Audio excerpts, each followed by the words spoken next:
What happens when one of America's most powerful political figures faces off against late-night television's sharpest tongue, and the conversation spirals completely out of control? Tonight, we're diving into the most explosive late-night interview that nobody saw coming, where pleasantries turned into a political battleground, and what started as routine promotion became television history. Make sure to subscribe and drop a comment below, because this story will leave you questioning everything you thought you knew about live television. The studio lights cast their familiar glow as Jimmy Kimmel adjusts his tie, glancing at his notes one final time. Across from him, Hillary Clinton appears poised and professional, her hands folded neatly in her lap, that practiced political smile firmly in place. The audience buzzes with anticipation, unaware they're about to witness something unprecedented.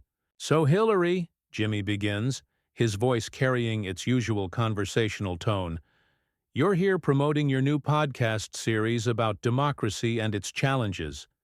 Tell us what inspired you to dive back into political commentary." Hillary leans forward slightly, her expression brightening. "Well, Jimmy, I think it's crucial that we continue having honest conversations about the state of our democracy. Too many people are getting their information from sources that prioritize entertainment over truth." The comment hangs in the air for a moment, and Jimmy's eyebrows raise almost imperceptibly. "Entertainment over truth," he repeats slowly. "That's interesting coming from someone appearing on a comedy show to promote their project." A slight tension ripples through the studio audience. Hillary's smile tightens just a fraction. "I think there's a difference between using humor to illuminate important issues and using it to distract from them, don't you?" Jimmy chuckles. "But there's an edge to it." "Absolutely. Though I have to ask, when you talk about sources prioritizing entertainment, are you including social media platforms where, let's be honest, politicians spend a lot of time crafting their image?" "Social media is a tool," Hillary responds, her tone becoming more measured. "How it's used depends entirely on the person wielding it.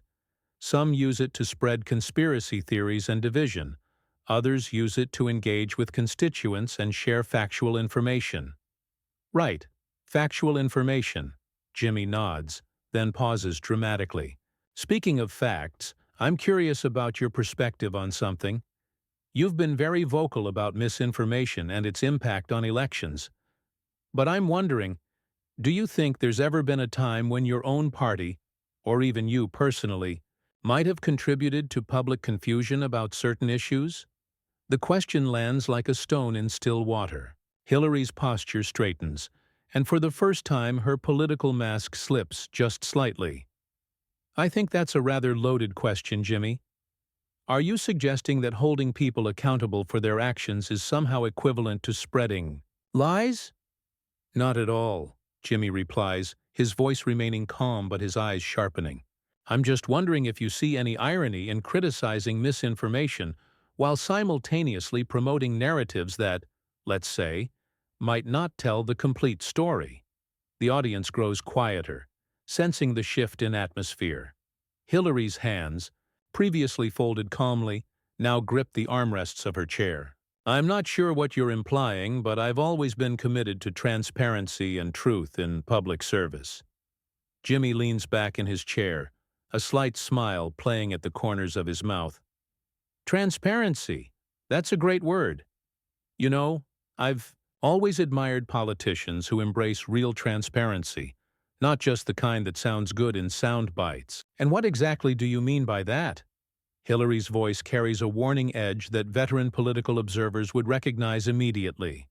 "Well," Jimmy continues, seemingly oblivious to the growing tension, "I mean the kind of transparency where public figures acknowledge their mistakes openly, take responsibility without deflection, and maybe don't spend years pointing fingers at everyone else when things don't go their way." The studio has gone remarkably quiet. Even the cameramen seem to sense they're capturing something unusual. Hillary's face has gone from politician pleasant to something much more authentic, and not in a way that would please her media handlers. "I think," she says slowly, each word carefully chosen, that you might want to be very careful about making assumptions regarding my record of public service and accountability. Jimmy's smile doesn't waver. Oh, I'm not making assumptions. I'm asking questions. Isn't that what good journalism is supposed to do? Or do you prefer the kind of interviews where everyone just agrees with you? The tension in the room could be cut with a knife. Hillary leans forward, her voice dropping to a more intimate, dangerous register. Jimmy, I came here tonight as a courtesy, to have a civil conversation about important issues. If you're more interested in playing gotcha games than discussing the real challenges facing our democracy, then perhaps we should reconsider how we're spending our time. Gotcha games? Jimmy laughs, but it's not his usual warm chuckle. I thought I was asking the kind of questions that journalists used to ask politicians before they became so concerned with access and dinner party invitations. Hillary's composure is visibly cracking now. You know what's interesting, Jimmy? I've done thousands of interviews over the years with actual journalists who understand the difference between holding someone accountable and ambushing them with partisan talking points. Partisan talking points, Jimmy repeats, his voice rising slightly. Now that's fascinating.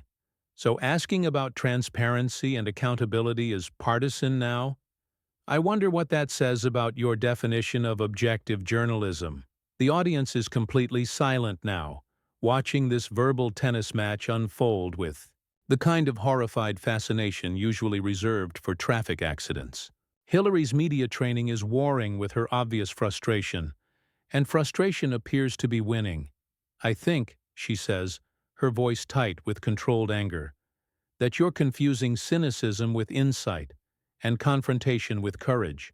Notary. Jimmy's response comes without hesitation, and it's clear the gloves are officially off. Cynicism with insight, he repeats, nodding thoughtfully. You know what, Hillary, you might be right. Maybe I am being cynical, but when someone spends years claiming that questioning their actions is somehow an attack on democracy itself, well, that tends to make people a little skeptical. Hillary's laugh is sharp and humorless. Questioning actions and spreading conspiracy theories are two very different things, Jimmy.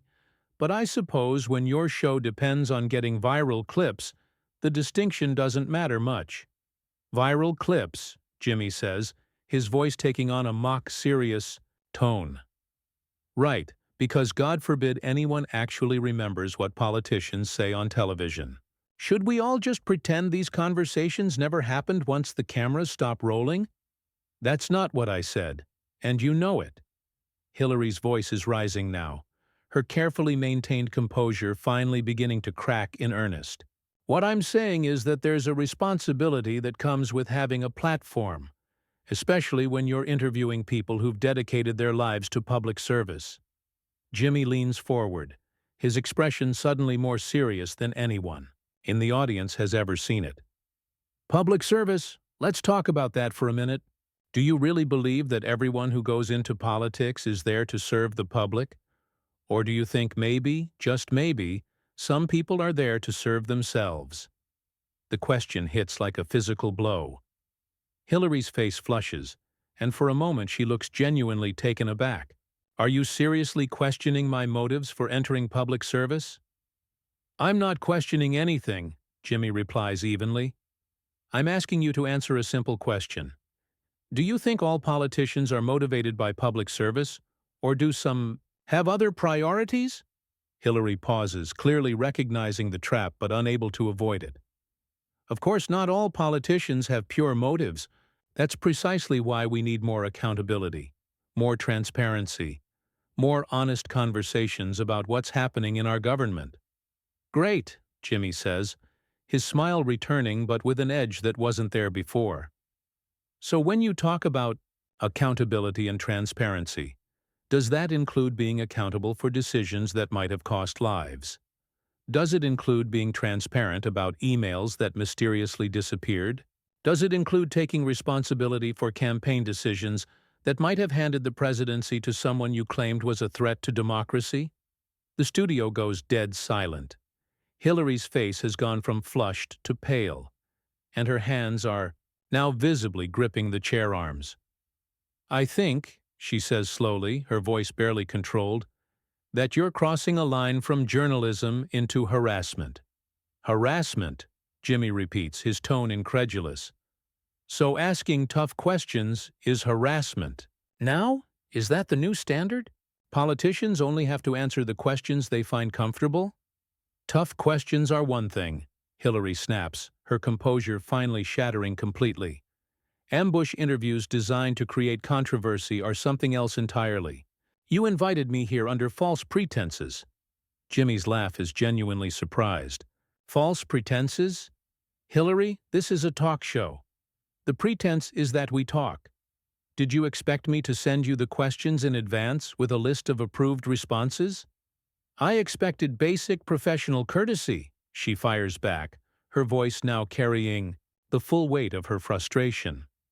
I expected to be treated with the respect that someone with my experience and record deserves. Respect, Jimmy says, nodding slowly. And what does respect look like to you? Does it mean never asking about Libya? Never mentioning the email server? Never questioning decisions that impacted millions of people? Because if that's your definition of respect, then maybe the problem isn't with my questions. Hillary stands, up abruptly, her chair scraping against the floor. The action sends a visible shock through the audience, and several camera operators instinctively adjust their shots. You know what, Jimmy? I think we're done here. But Jimmy isn't finished. Oh, we're done? Just like that? You don't want to talk about public service anymore? Because this is what public service actually looks like, Hillary. It's answering tough questions even when you don't want to.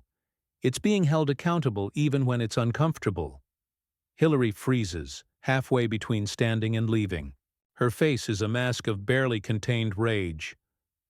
Don't you dare lecture me about public service. I've spent my entire adult life fighting for the American people while you've spent yours making jokes.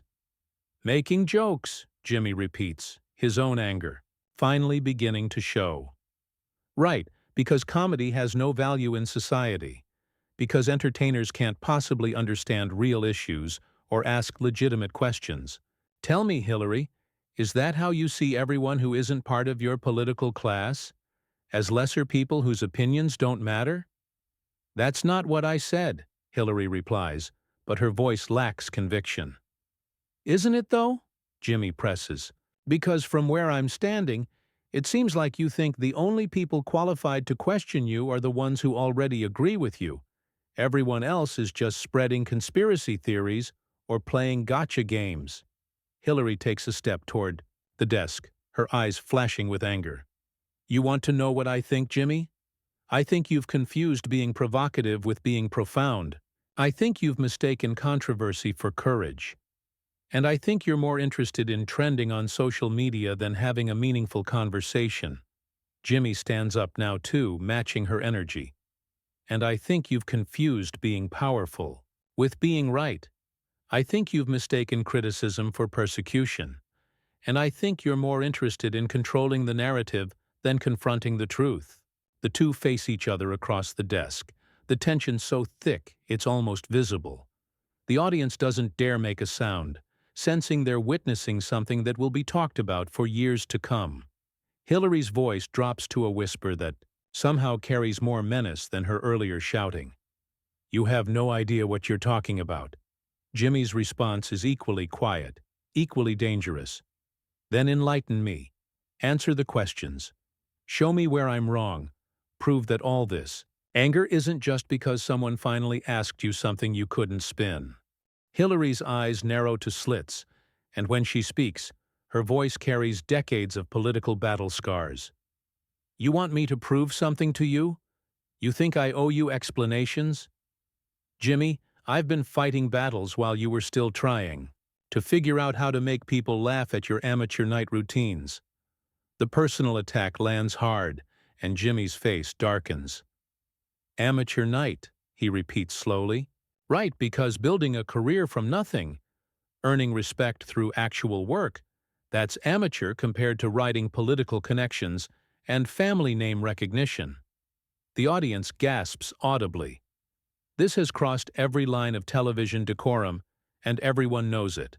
Hillary's face contorts with rage. How dare you? You know nothing about my background, my struggles, or what I've accomplished. I know what everyone knows, Jimmy shoots back, his voice rising to match hers. I know about the cattle futures. I know about the Rose Law Firm records. I know about the White House Travel Office. I know about Whitewater. Should I keep going, or do you want to tell me more about my amateur night routines? Hillary's hands are shaking now, whether from anger or something else entirely. You're reciting right-wing talking points from 30 years ago. This is exactly what I meant about entertainment over substance. 30 years ago, Jimmy says, his voice dripping with sarcasm. So there's a statute of limitations on accountability now? How convenient. What's the cutoff, Hillary? 10 years? 20? Or does it depend on how powerful you are? This is insane, Hillary says, looking around the studio as if seeking support from the crew. This isn't journalism, this isn't entertainment, this is a hit job. Jimmy laughs, but it's not pleasant. A hit job? Because I asked you questions? Because I didn't treat you like royalty? Hillary, this is what normal people call a conversation. Maybe you've been insulated from them for so long you forgot what they sound like. Hillary whirls back to face him, her political training completely abandoned now. Normal people? You think this is normal? You think ambushing guests and attacking their life's work is normal behavior? I think, Jimmy says, his voice deadly calm, that normal people expect their public servants to answer questions without having a meltdown. I think normal people want politicians who can handle criticism without claiming they're being persecuted. And I think normal people are tired of being lectured by someone who can't even handle a basic interview. The words hang in the air like smoke after an explosion. Hillary stares at him for a long moment, her chest rising and falling rapidly. You know what, Jimmy, you're absolutely right about one thing. This conversation is over. She turns toward the edge of the stage, but Jimmy isn't done. Running away, Hillary? Is that your strategy now? When things get tough, just walk away. And blame everyone else? Hillary stops dead in her tracks. Slowly, deliberately, she turns back around. When she speaks, her voice is so quiet the microphones barely pick it up, but the venom is unmistakable. You want to know what tough is, Jimmy? Tough is spending 4 years watching everything you worked for get destroyed by someone who never should have been within 100 miles of the White House. Tough is watching democracy itself get undermined while people like you make jokes about it. Jimmy's response is immediate and cutting. And whose fault is that, Hillary? Who ran a campaign so out of touch that they lost to a reality TV star? Who was so confident in their inevitable victory that they didn't even bother campaigning in swing states? You want to blame everyone else, but maybe, just maybe, you should look in the mirror. The silence that follows is deafening. Hillary's face cycles through a dozen emotions before settling on something cold and final. I don't have to listen to this. No, Jimmy agrees. You don't. But the American people did have to live with the consequences of your decisions. They didn't get to walk away when things got uncomfortable. Hillary takes a step back toward the desk, her finger pointing at Jimmy like a weapon. You think you're so clever, don't you? You think you've accomplished something here tonight? All you've done is prove that you're exactly what's wrong with media today. No standards, no respect, no understanding of what real leadership looks like. Real leadership, Jimmy repeats, shaking his head. Real leadership would be owning your mistakes instead of spending years making excuses. Real leadership would be taking responsibility instead of writing books about why everyone else was wrong. Real leadership would be answering tough questions instead of having a breakdown when someone doesn't kiss your ring. Hillary's voice rises to a near shout. I have answered tough questions for decades.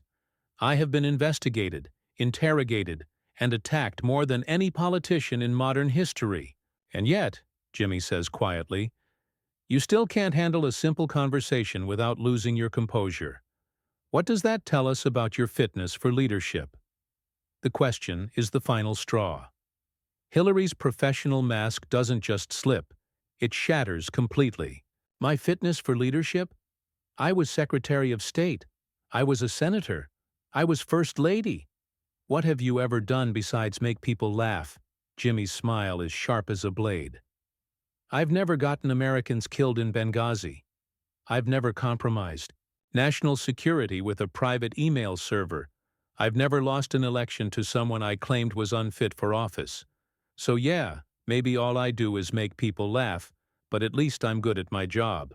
The studio erupts, not in applause but in shocked gasps and murmurs. Several audience members are on their feet, unsure whether to flee or stay. The camera operators are looking at each other with wide eyes, wondering if they should keep rolling. Hillary stands frozen, her mouth open, clearly struggling to process what just happened. When she finally speaks, her voice is barely human. "You disgusting, pathetic little man." Before Jimmy can respond, she's moving toward the edge of the stage. But as she reaches the steps, Jimmy calls out one final time. "Hillary, wait. Don't. You want to promote your podcast? Isn't that why you came here tonight?" She stops, turns back one last time, and her voice carries across the silent studio with crystalline clarity. "Go to hell, Jimmy." And with that, she's gone, leaving Jimmy standing alone at his desk, the audience in stunned silence, and television history made. Jimmy looks directly into the camera, his expression unreadable. "Well, that was unexpected," he says quietly. "I guess we'll go to commercial." But as the camera fades to black, viewers at home are left with the image of a late-night host who just did something unprecedented, and the knowledge that they witnessed a moment that will be replayed, analyzed, and debated for years to come. What did you think of this explosive confrontation? Was Jimmy right to press those hard questions, or did he go too far? Drop your thoughts in the comments below, and make sure to subscribe for more incredible stories that reveal what really happens when the cameras are rolling and the gloves come off.